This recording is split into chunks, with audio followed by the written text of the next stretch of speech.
Oui, allô, il s'agit de la deuxième édition du Québec-Sic. Cette fois, c'est quelque chose que nous appelons Folie à deux. Cette fois, c'est quelque chose de plus personnel. J'espère que vous aimerez tout ça. Et voici encore Tracy Wing qui va tout vous raconter. C'est Québec-Sic.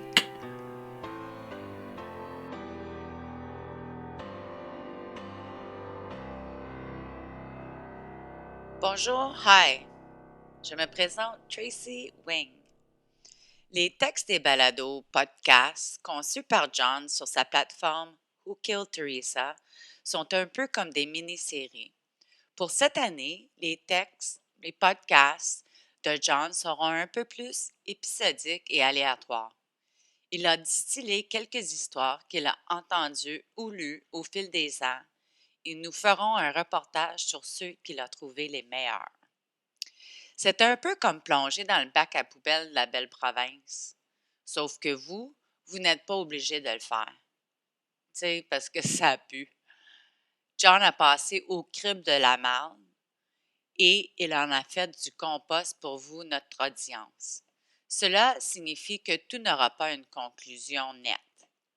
La dernière fois, nous avons parlé de quelques motards qui ont récupéré un coffre-fort dans un vieil avion. On n'a jamais su qu'est-ce qu'il y avait dans le coffre-fort. Qu'est-ce que ça veut dire? Et pourquoi le lac Memphremagog? Et pourquoi l'armée était là en pratique avec un coffre-fort dans le fuselage? Moi, je sais pas. Mais comme le dit Pépé dans le film d'Ernst Lubitsch, The Shop Around the Corner, en français c'est Rendez-vous, tirez vos propres conclusions. Et selon moi, c'est ça le plus gros problème dans toutes nos histoires. Le manque de réponse et de transparence. Si je n'ai pas de réponse à mes questions, j'en pose plus. Et des fois, souvent, la plupart du temps, je fais mes propres scénarios. Je tire mes propres conclusions. Et oui, je pourrais être dans le champ avec des idées qui n'ont pas d'allure. Mais comment veux-tu que je le sache? Je pense que John fait ce même exercice depuis plus de 20 ans. Ses balados, son livre Wish You Were Here, il n'est pas encore publié en français, mais ça s'en vient.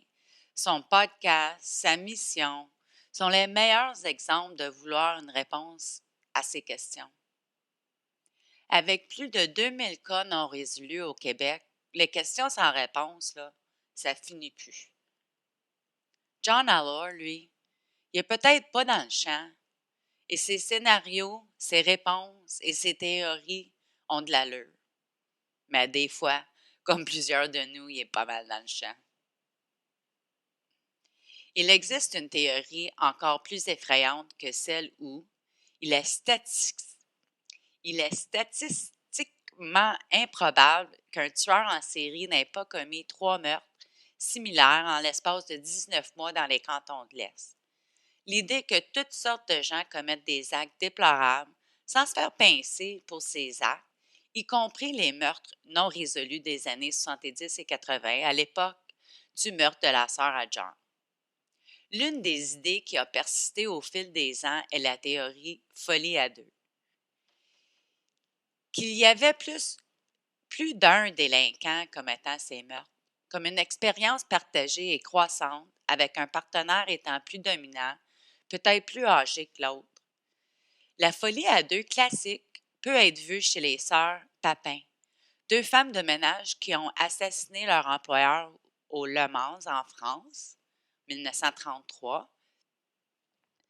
L'affaire devient le sujet de la pièce de Jean Genet, Les Pucelles.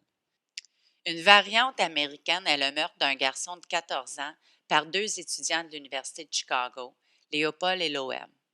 Ils l'ont fait pour le plaisir, juste pour se prouver qu'ils pouvaient s'en tirer comme une sorte de droit de passage, un peu comme ce que l'on sait des initiations de gangs de motards. Il n'est jamais tout à fait clair lequel des partenaires contrôle Mais il y a toujours le sentiment que l'un domine l'autre et les encourage dans une psychose partagée. Vous reconnaissez cette relation dans de nombreux films d'Alfred Hitchcock comme Rope, en français La Corde, et Strangers on a Train, L'inconnu du Nord Express. La folie à deux dont nous avons parlé le plus récemment est le cas des jumeaux gynécologues de New York, Stuart et Cyril Marcus. Dans cette affaire, leur toxicomanie les a poussés à l'autodestruction symbiotique et au suicide, comme représenté dans le film de David Cronenberg, Dead Ringers, Faux semblants. La théorie de la folie à deux a été présentée très tôt dans l'enquête sur le cas de la sœur à John Teresa. Peu de temps après la publication des histoires de Who Killed Teresa dans le National Post en 2002, une femme a raconté une histoire assez bizarre. À première vue, cela ne semblait pas être lié, mais elle pensait que cela aurait pu être lié au meurtre de Teresa Allard, Manon Dubé et Louise Caméran dans les cantons de l'Est. À l'été 1976, cette femme était une adolescente faisant de l'autostop, puis en bon québécois, on dit faire du pouce, avec une amie le long de la rue Sherbrooke dans l'est de Montréal. Ils se dirigeaient vers ce qui est aujourd'hui le BFC Longue Pointe, juste avant l'intersection de la route 25. Ils ont été ramassés immédiatement par deux hommes, un homme plus jeune avec une coupe de cheveux militaire, comme un rasé, qui conduisait, et un homme plus âgé assis sur le siège passager, vêtu en veston, cravate, en habit, avec des cheveux sales et graisseux. Les filles sont montées à l'arrière de cette voiture américaine brune avec des chiffons, comme des gainés de construction qui pendaient au coffre. Presque immédiatement, l'homme plus âgé a atteint le siège arrière de la voiture, a frappé les têtes des filles l'une contre l'autre et a commencé à les battre. Il leur a dit qu'ils allaient mourir. Mais l'une des filles lui a enfoncé sa cigarette dans la joue. Les deux filles ont sauté du véhicule en mouvement. On voit ici les nuances de Peggy Coleman. Et elles ont tenté de se cacher dans un champ. Le véhicule est revenu et a tenté de les écraser, de passer par-dessus avec le véhicule avant de s'élancer dans la nuit. Ce récit horrible captive l'imagination car il contient des éléments qui font allusion au fil narratif de l'affaire d'Allard, Dubé, Caméran. Il y a le jeune homme à la coupe de cheveux militaire dans une voiture qui se dirige vers la base des Forces armées canadiennes de Montréal. Et on sait qu'à l'été 1976, l'été des Jeux olympiques de Montréal, des cadets de hussards de Sherbrooke ont été envoyés à Montréal pour travailler à la base de Longue Pointe, pour construire des casiers et s'occuper généralement de la préparation des Jeux. Luc Grégoire faisait peut-être partie de ces cadets, avec les Sherbrooke hussards ou les hussards de Sherbrooke. On sait certainement que Louise Caméran travaillait au complexe hussard à Sherbrooke. Est-il possible que Luc Grégoire ait été le jeune homme au volant de la voiture de cet attentat en 1976 à Sherbrooke, à Montréal? L'une des raisons pour lesquelles une folie à deux est si convaincante dans le cas de Luc Grégoire est qu'elle aide à justifier l'un des obstacles majeurs dans une théorie selon laquelle il serait le meurtrier d'Allard, Dubé et Caméran. C'est son âge. En 1976, Luc Grégoire aurait eu 16 ans. Le bon âge pour partir un été à Montréal pour suivre une formation de cadet. Mais est-ce le bon âge pour un meurtrier? Mais si la théorie tient debout, Grégoire n'avait que 17 ans lorsqu'il a commis l'agression sexuelle brutale, la mutilation et le meurtre par strangulation de Louise Caméran. Pas impossible. Je vous rappelle que Richard Bouillon, longtemps soupçonné dans la disparition de Julie Surprenant, dans un aveu sur son lit de mort qu'il a avoué de son meurtre, a violé des dizaines de filles avant l'âge de 16 ans. Mais la probabilité est élevée si l'on considère que Grégoire peut avoir été mentoré et instruit par un délinquant plus âgé et plus expérimenté. Donc, si Grégoire, en 1976, et je pense pas que ce soit le cas, nous ne faisons qu'un exercice ici, là. Alors, qui est le type le plus âgé et bien habillé? C'était qui, lui? Les cheveux tout graisseux et sales. Quelqu'un a suggéré un jour que c'était peut-être Jean-Luc Pouliot, le patriarche de la gang Pouliot, qui aurait orchestré les meurtres par balle commis à Compton en 1984. C'est une idée intéressante. Compton est l'endroit où Teresa a été retrouvée. La famille Pouliot avait un chalet sur le lac Memphremagog près de l'endroit où a été retrouvé le corps de Louise Camiran. Mais il s'agit vraiment de choisir les gens pour adapter l'information. Nous connaissons Grégoire et on connaît Pouliot parce que John en a longuement discuté. Alors maintenant, on les met ensemble, car ce sont des délinquants que nous connaissons. Je peux vous dire qu'il y avait des centaines de combinaisons de délinquants plus âgés et plus jeunes dans les cantons de l'Est à cette époque, qu'on pourrait également considérer comme des suspects possibles dans une folie à deux. Je vous laisse avec une autre réflexion avant de passer à autre chose. Bien que je ne pense pas que Grégoire et Pouliot étaient dans le duo ou étaient le duo dans la folie à deux de Montréal en 1976, le simple fait d'introduire cette possibilité permet à l'idée de capturer votre imagination.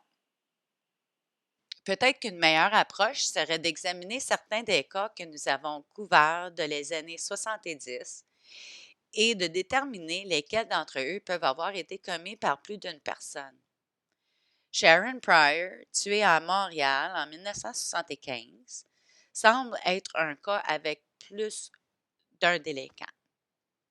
On pense qu'elle a été séquestrée pendant plusieurs jours avant d'être jetée à Longueuil comme des ordures.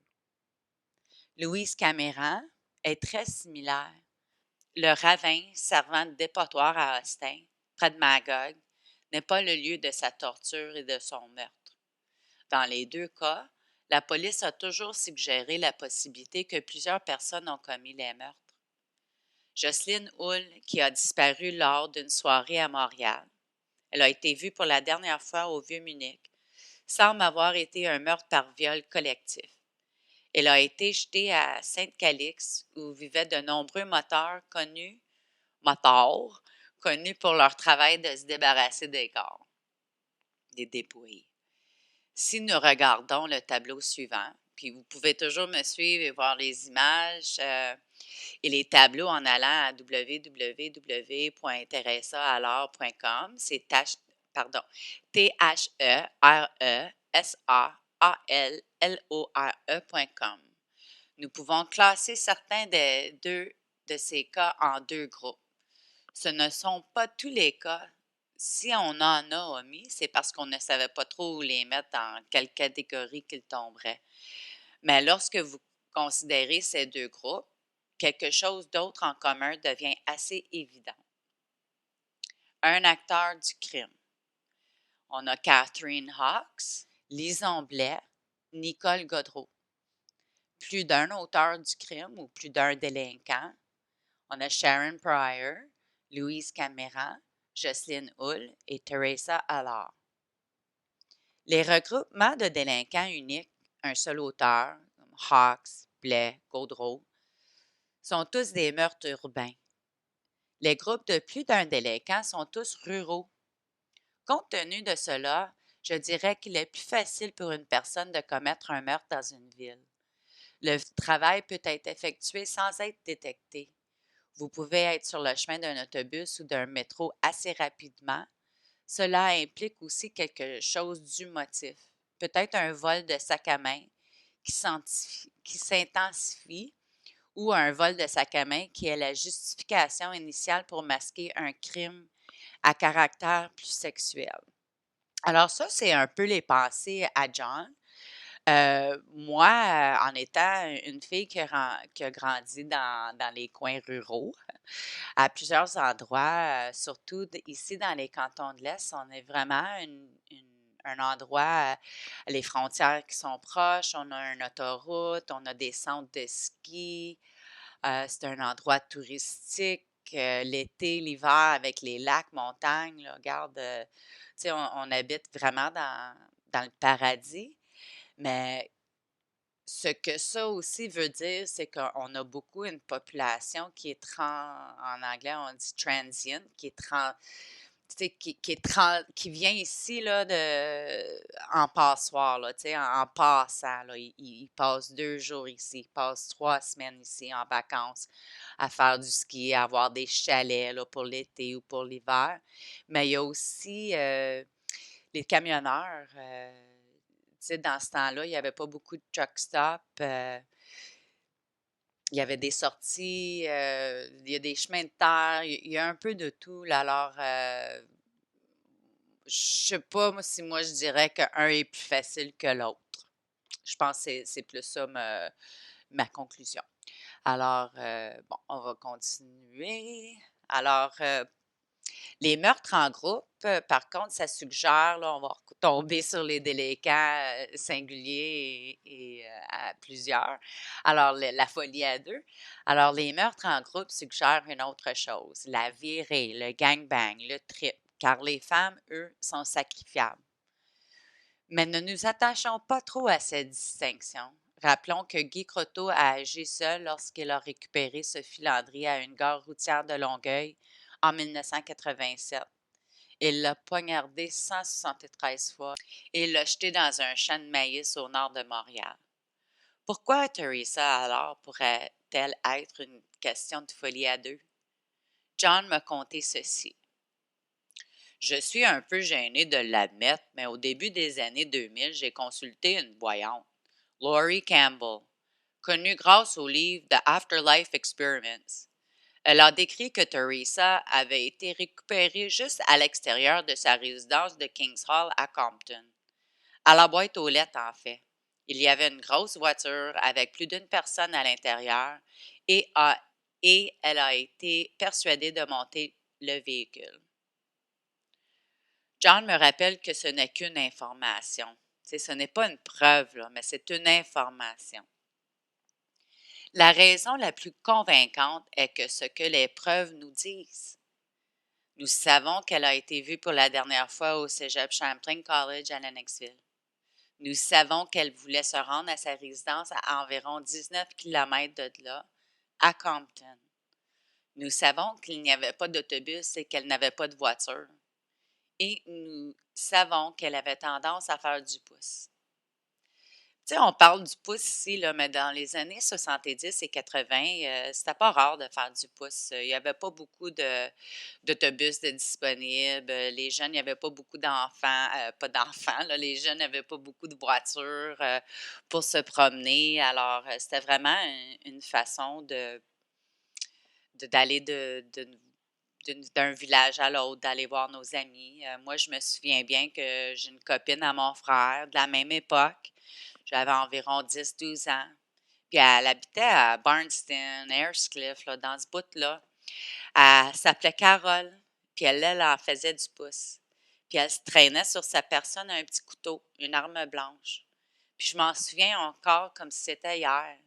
Puis ça m'a marqué parce que moi, là, j'ai pas toujours pris des bonnes décisions. Mais faire du pouce en était pas une. J'ai jamais fait du pouce. J'avais la chienne et c'est grâce à Carole. Nous savons également qu'au fil des ans, il y a eu plusieurs rapports de première main d'expérience d'autostop dans un spectacle d'horreur le long du couloir de Lennoxville, Compton, qui se sont conclus par des agressions sexuelles ou des tentatives d'agression, notamment le récit de Catherine Daw, qui a été violée oralement dans le stationnement de Kings Hall en 1977. Enfin, ceci. Nous savons que peu de temps après la publication de Wish You Were Here, la police du Québec a reçu un appel téléphonique d'un témoin renseignant quelque chose qu'ils ont observé à l'automne 1978. C'est une information là, qu'on a reçue l'année passée ou l'année d'avant. La Sûreté du Québec juge ce récit très crédible. La personne conduisait dans le secteur de Lennoxville, Compton, à l'automne 1978. Ils ont observé un véhicule avec 3 individus à l'intérieur, pourchassant une jeune femme qui courait sur la route. Cela aussi n'est qu'une information. Et maintenant, cette idée terrifiante est hors de ma tête et dans la vôtre. Folie à deux.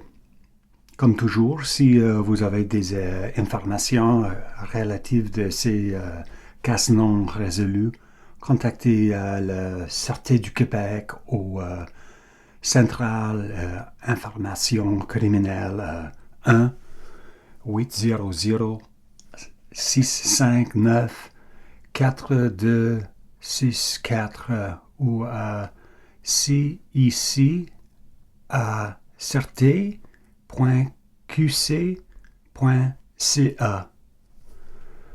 Alors, je suis John Allor.